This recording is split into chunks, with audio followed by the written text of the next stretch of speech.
जय हिंद, नमस्कार। मैं अंबर जैदी स्वागत करती हूँ आप सबका एक बार फिर से हमारे आज के कार्यक्रम में। अब भारत 2 से 3 स्क्वाड्रन लेने वाला है 5th जनरेशन फाइटर जेट्स के और हम सब जानते हैं कि पिछले काफ़ी समय से ये चर्चा है कि रशिया या अमेरिका में से कौन हो सकता है, यानी कि F-35 या फिर सुखोई 57 कौन-सा ऑप्शन रहने वाला है क्योंकि मिग-21 रिटायर हो रहे हैं और जो एयर कॉम्बैट कैपेबिलिटी है उसको उस गैप को पूरा करने के लिए भारत को 5th जनरेशन फाइटर जेट्स चाहिए। अब ये कौन-सा विमान भारत के लिए सूटेबल रहेगा?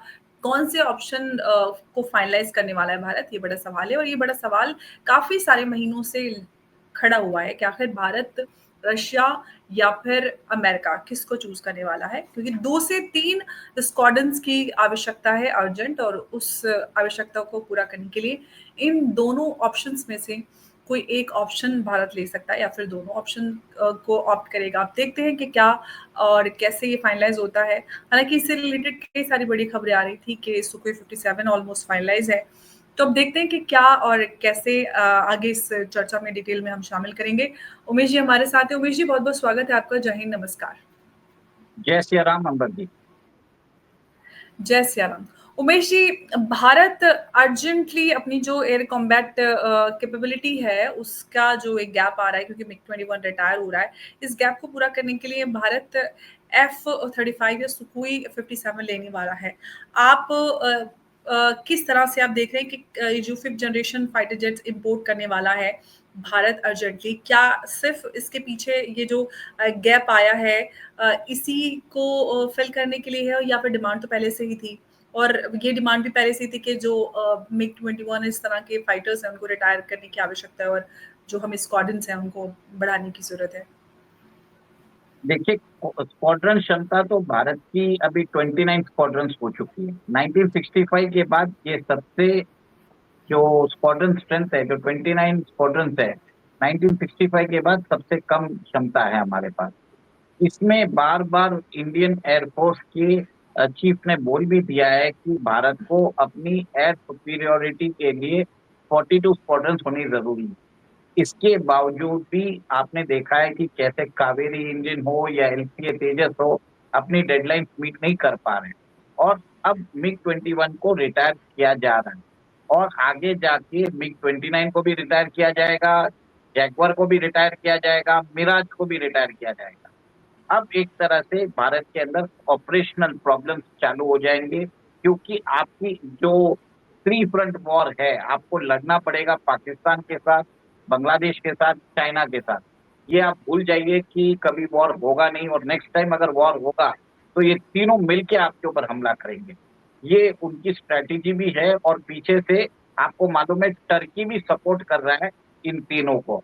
तो भारत के ऊपर एक तरह से चौतरफा हमला की प्लानिंग हो चुकी है और अमेरिका तो ऐसा है कि वो तो शकुनी है, वो कहीं न कहीं जाके भारत की प्रॉब्लम्स को बढ़ाता ही रहता है और जिस हिसाब से आपको मालूम है कि उन्होंने जो सत्ता चेंज करवाई है बांग्लादेश में और मोहम्मद यूनुस को उन्होंने बैठाया है, तो सही बात है कि भारत की दुश्मनों की संख्या में कोई कमी नहीं है और हुँ। आपको एयरफोर्स सुपीरियॉरिटी ज़रूरी है और जिस हिसाब से ऑपरेशन सिंदूर में हमने रफाल जेट्स यूज़ किए और उसके कारण हमने पाकिस्तान के अंदर तकरीबन 11 ठिकानों को हमने 22 या 23 मिनट में एक तरह से डिस्ट्रॉय कर दिया था। तो भारत को अपनी एयर सुपीरियॉरिटी और फ्यूचर वॉर्स को ध्यान में मद्देनज़र रखते हुए अब ईदर सुखोई 57 या F-35 लेने की ज़रूरत है। जी। आपको सबको तो मालूम है कि F-35 जो है, वो एक तरह से जो प्लेन है, वो भारत के अंदर कबाड़े के जैसे पड़ा था 40 दिन के लिए लेकिन और उमेश जी मैं एक पा सवाल करूँगी, वो तो ठीक है, इसके बारे में हम सब जानते हैं, लेकिन अगर हम F-35 या सुखोई 57 में से एक जेट की बात करें, तो कौन-सा वो जेट है जो भारत की जो स्ट्रैटेजिक एंड ऑपरेशनल रिक्वायरमेंट्स है, उससे अलाइन करता है? देखिए, F-35 जो है वो प्रूवन एयरक्राफ्ट है, 5th generation fighter aircraft. Radar में सबसे कम उसके सिग्नेचर नज़र आते हैं। सुखोई 57 का अभी तक कोई भी अपने हमारे पास डेटा नहीं है। बैंगलोर एयर शो में ज़रूर सुखोई 57 आया था और उसने सॉर्टी भी किया था। बट जो मेन चीज है कि रेडार में वो दिखता है या नहीं दिखता है, और इसकी कैपेसिटी कैसी है, उसका एआई कैसा है, भी देखने की जरूरत है। रशिया ने बोला है कि हम इसको कॉन्स्टेंटली डेवलप कर रहे हैं। मैं ये भी बता देता हूँ, भारत ने 5th जनरेशन फाइटर एयरक्राफ्ट के लिए रशिया के साथ पहले भी साझेदारी की थी, और 2018 में वो उसमें विड्रॉ कर लिए थे। हमने ऑलरेडी $300 मिलियन उस पे खर्च कर दिए थे। बट हम देख रहे थे जब उस समय रशिया टेक्नोलॉजिकल ट्रांसफर करने को तैयार नहीं था।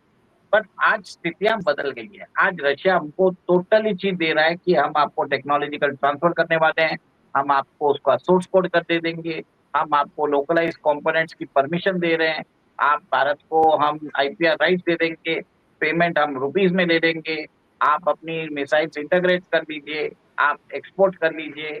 सब तरह से टोटली वो हमको पूरा पैकेज में बंडल करके दे रहा है। और F-35 से 1/3 या आधे दाम में होने वाला है। और इसके जो ऑपरेशनल कॉस्ट है वो भी बहुत कम है। एक चीज है कि भारत को ऑलरेडी सुकोई सिस्टम जो सीरीज है, जो जेट्स है, उसकी भारत के पायलट्स को उसके लिए already they are experience. Second, similar platform के अपग्रेडेशन में अगर जाएंगे, जैसे सुकोई 57 लेंगे, तो भारतीय पायलट को इमीडिएटली चला पाएंगे। देखिए, सुकोई 57 के लिए रशिया ने बोल दिया है हमारे पास कुछ प्लेन्स रेडी है, एज एंड व्हेन कंडीशन में हम इमीडिएटली ट्रांसफर कर सकते हैं। उसके बाद हिंदुस्तान एरोनॉटिक्स लिमिटेड के साथ नासिक में हम प्रोडक्शन कर लेंगे। इन्होंने क्लियर कट बोल दिया है। और एक चीज है कि मेरा ये मानना है, मेरी चॉइस ये है कि हमें एफ F-35 को इग्नोर करना चाहिए और सुकोई 57 को लेना चाहिए, क्योंकि लेकिन उमेश जी, सुकोई अगर भारत F-35 को चूज करता है तो जो भारत और रशिया के रिलेशनशिप है, जिसमें हम पर्टिकुलरली देख रहे हैं जो डिफेंस पार्टनरशिप है हमारी, like for S-400 systems and everything, तो उससे क्या इम्पैक्ट पड़ेगा अगर हम यूएस के साथ F-35 के लिए जाते हैं तो? देखिए, F-35 के लिए अगर हम यूएस के साथ जाते हैं तो डेफिनेटली रशिया इसको सेटबैक कंसिडर करेगा, और वो ज्यादा अलाइन हो जाएगा चाइना के साथ। और यूएस अनप्रेडिक्टेबल है, अनरेस्पॉन्सिव है, उसके ऊपर भरोसा नहीं किया जा सकता। सेकेंड, F-35 जो आएगा उसकी जो ऑपरेशनल ऑटोनॉमी है वो हमें मिलने वाली नहीं है। एवरी डे हमको अमेरिका से कोड आएगा, उसको हम डालने के बाद हम यूज कर पाएंगे। अमेरिका से परमिशन लेनी पड़ेगी, पैसा हमारा, परमिशन उनकी। और एक चीज है, इसके जो ये नेटवर्क सेंट्रिक वॉरफेयर प्लेन है, इसके सारे डेटा जो कलेक्ट होते हैं वो सर्वर में जाते हैं। भले ही आप चाहे नहीं चाहे, आपके कोई सीक्रेट्स होने वाले नहीं है। और एक चीज है, हाँ जरूर क्वाड में आप ऐसे नेशन हो जाएंगे, आप क्वाड की मिलिट्री अलायंस में बन जाएंगे। फिर क्या होगा, अमेरिका आपको डिक्टेट करेगा कि आपको हमारा अमेरिकन वेपनरी लेना पड़ेगा, आपको अपने डिफेंस बजट 2% से 5% करना पड़ेगा। ये देखिए, इनफॉर्मल जब होता है ना तो फॉर्मलाइज भी हो जाता है। उसके जी, बाद आपके ऊपर डिक्टेशन चालू हो जाएगा। तो हमें ये ट्रैप में नहीं फंसना चाहिए, मेरा मानना है। जबकि जी, रशिया ने आपको ऑफर कर दिया है कि हम अ, हम Su-57 के साथ आपको लॉन्ग रेंज बॉम्बर्स की भी टेक्नोलॉजी दे देंगे। हम आपको अनमैन्ड जो कॉम्बैट एरियल व्हीकल है, जो S-70 जो है, वो भी देने को तैयार है। तो आप ये देखिए ना अंबर जी, कितना बेनिफिट्स आता है रशिया के साथ। और रशिया का S-400 सिस्टम ने ऑपरेशन सिंदूर में अपनी क्षमता दिखा दिया है। और सुखोई जो 30 है, वो भारत का एक तरह से रीढ़ की हड्डी है आज हमारे इंडियन एयरफोर्स की। 272 प्लेन हमारे पास ऑलरेडी है सुखोई के, और भारत उसको भी अपग्रेड कर रहा है। तो कहीं ना कहीं मेरा ये मानना है कि इतनी सब चीजें देखने के बाद हमें अगर रशिया से बेस्ड टेक्नोलॉजी मिल जाता है, हम खुद ही डेवलप कर लेंगे। हमारे पास रेडार तो आ गए, गान बेस्ड रेडार सिस्टम आ गए, मिसाइल्स हमारे पास है कॉम्पोजिट मिक्सचर्स में, जिसके हम स्टेल्थ इनविजिबल फीचर, उसका भी हम एक तरह से we are ready for that also. तो जी, Amber ji, we can develop many things in house. Base technology मिल जी। जाए ना, भारत उसको ट्विक करके अपने हिसाब से सस्ते कॉस्ट में बना देगा। जी। तो उमेश जी, एक सवाल और है कि अगर भारत सुखोई 57 को लेकर आगे बढ़ता है, तो क्या जो भारत की ग्रोइंग कॉर्पोरेशन है इंडो पैसिफिक में और वेस्टर्न अलायंस लाइक क्वाड, उसमें ये एक बैलेंसिंग एक्ट के तौर पर देखा जाएगा? देखिए, क्वाड को हमने कभी भी मिलिट्री नेचर में उसको कभी नहीं बोला है। हमने क्वाड को बोला है it is for maritime security. हमने क्वाड को बोला है कि इसके अंदर सप्लाई चेन डाइवर्शन करने के लिए। अमेरिका ने स्क्वाड बनाया है, जिसमें इंडिया को हटा के उन्होंने फिलीपाइंस को लिया है। वो एक तरह से मिलिट्री अलायंस है, वो बोलते हैं एक्सटेंशन आर्म ऑफ नेटो है। तो भारत ने स्क्वाड में जॉइन करने से मना भी कर दिया, आपको भी मालूम है। तो मेरा ये मानना है कि कोई फ़र्क पड़ने वाला है। भारत की नीति बहुत क्लियर है कि भारत अपनी ऑपरेशनल सॉवरेनिटी के को कभी नहीं खोएगा। सेकंड, आप ये भी देखिए ना कि भारत जो है इस टाइम पे जो 5th जनरेशन फाइटर एयरक्राफ्ट हमें ज़रूरत है, क्योंकि इमीडिएट इंडक्शन की ज़रूरत है। ऑपरेशन सिंदूर खत्म नहीं हुआ है। भारत का टाइमलाइन क्या है कि 2025 से 30 के बीच में हम अपना ये जो 5th generation fighter aircraft Su-57 है या F-35 है, हम रशिया या अमेरिका से ले लेंगे। 2030 से 35 के अंदर हम अपना एमका एक तरह से डेवलप करेंगे। इंडिजिनस इंडियन के लिए आपको मालूम है प्राइम मिनिस्टर बहुत खुद एक तरह से उसके अंदर इंटरेस्ट लेके रख रहे हैं, और ये भी बात चल रही है कि साफ़रान जो 99% जो मीडिया की खबरें आ रही है, साफ़रान के साथ होने वाला है। और ये पीएमओ अपने अंडर वॉच में रख रहा है, ताकि फ्रांस एक तरह से जो जो कमिटमेंट है जिसमें वो बताया जाता है कि वो ओवर प्रॉमिस करता है और अंडर डिलीवर करता है, ये हो ना पाए। तो ये चीज़ पीएमओ अपने अंदर धर ले रहा है। और आप ये भी देख लीजिए कि भारत उसके बाद 2035 के बाद भारत अपना 6th जनरेशन फाइटर एयरक्राफ्ट के लिए 2040 से चालू कर देगा।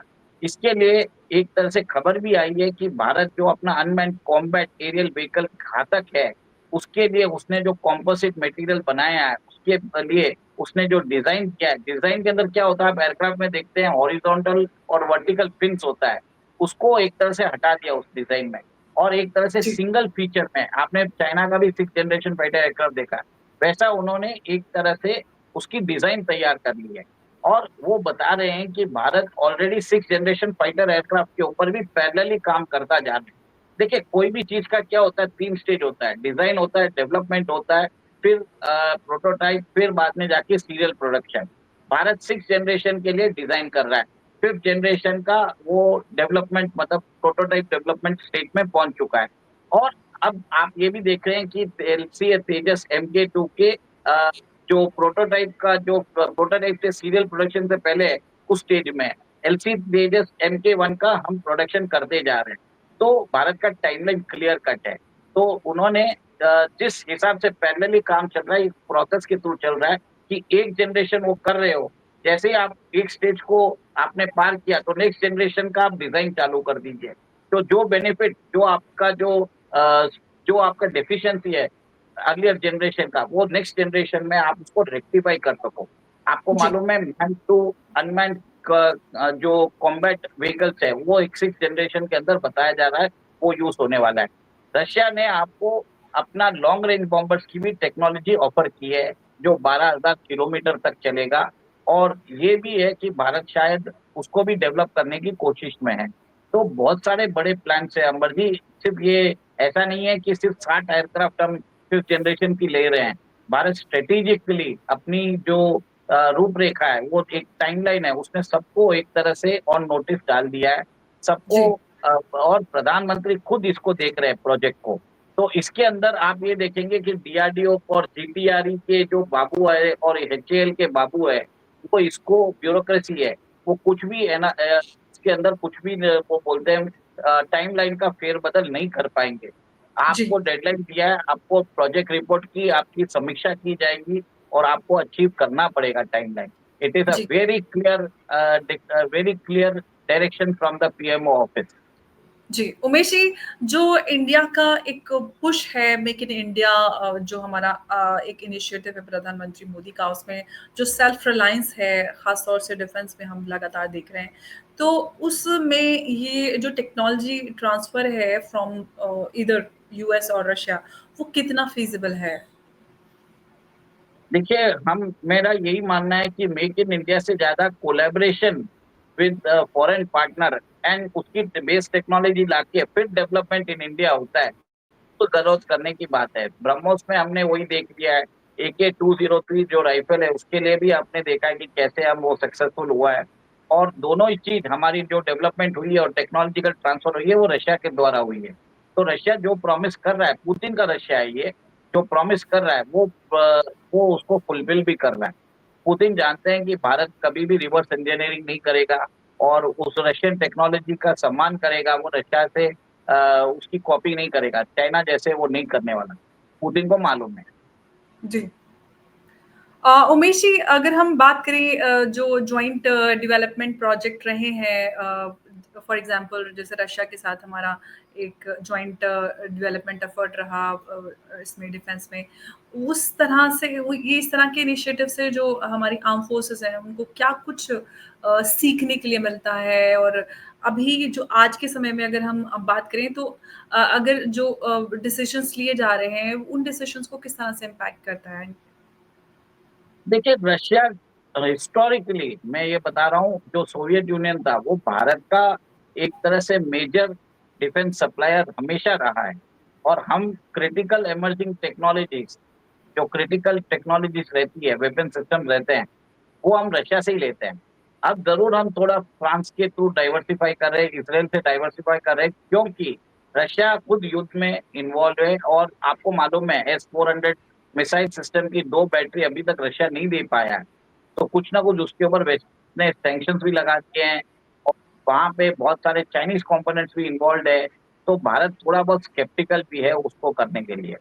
तो आगे जाके इसका एक ही तोड़ है कि टेक्नोलॉजी आप भारत में लाइए, कंपोनेंट्स इंडिया के लीजिए और जिस हिसाब से भारत की लोकल इंडस्ट्रीज डेवलप होगी, उससे भारत को फ़ायदा होगा। जी। और अगर बात करें इस परचेज़ की जो F-35 और सुखोई को लेकर यानी कि जो 5th जनरेशन फाइटर्स हैं उसको लेकर किया जा रहा है, इस परचेज़ से किस तरह से भारत को फ़ायदा हो सकता है एरोस्पेस मैन्युफैक्चरिंग सेक्टर में या फिर किस तरह से आर्म का डेवलपमेंट को फ़ायदा कर सकता है? ये पॉसिबल है क्या?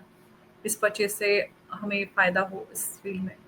देखिए, फ़ायदा तो ऐसा रहेगा जब एयरक्राफ्ट आपके पास आ जाएँगे, उसकी फंक्शनैलिटी आपको समझ में आ जाएगी और उसके अंदर जैसे आप यूज़ करोगे, उसके अंदर जो भी डिफेक्टिव है, वो एमका के डेवलपमेंट में हम उसको इम्प्रूव करते जाएँगे। ये जो हमारा एमका है, वो 5.5 जनरेशन रहने वाला है। तो मेरा ये मानना है कि इस जेट से एक स्टॉप गैप अरेंजमेंट ज़रूर है, पर भारत को रिक्वायरमेंट भी है इसकी, क्योंकि स्क्वाड्रन स्ट्रेंथ डिप्लीट हो रहा है और जिस हिसाब से हमें अभी हमारी क्षमता वायुसेना की क्षमता भी बढ़ाने की ज़रूरत है। तो कम से कम मुझे लग रहा है 3 स्क्वाड्रन तो लेगा भारत। जी, बिल्कुल और 2 से 3 स्क्वाड्रन खरीदेगा भारत, इस तरह की खबरें हैं। अब ये अभी फाइनल नहीं हुआ है कि कितने स्क्वाड्रन और कौन से फाइटर जेट के स्क्वाड्रन खरीदने वाला है। क्या दोनों ही को खरीदेगा और किस तरह से ये फ्लीट भी किस तरह से मिक्स अप हो पाएगा, कैसे होगा, ये आगे आने वाला समय बताएगा। उमेश जी, बहुत-बहुत आपका धन्यवाद हमारे साथ आज के इस अहम डिस्कशन में शामिल होने के लिए। नमस्कार, जय हिंद, जय भारत। जय श्री राम। जय श्री राम।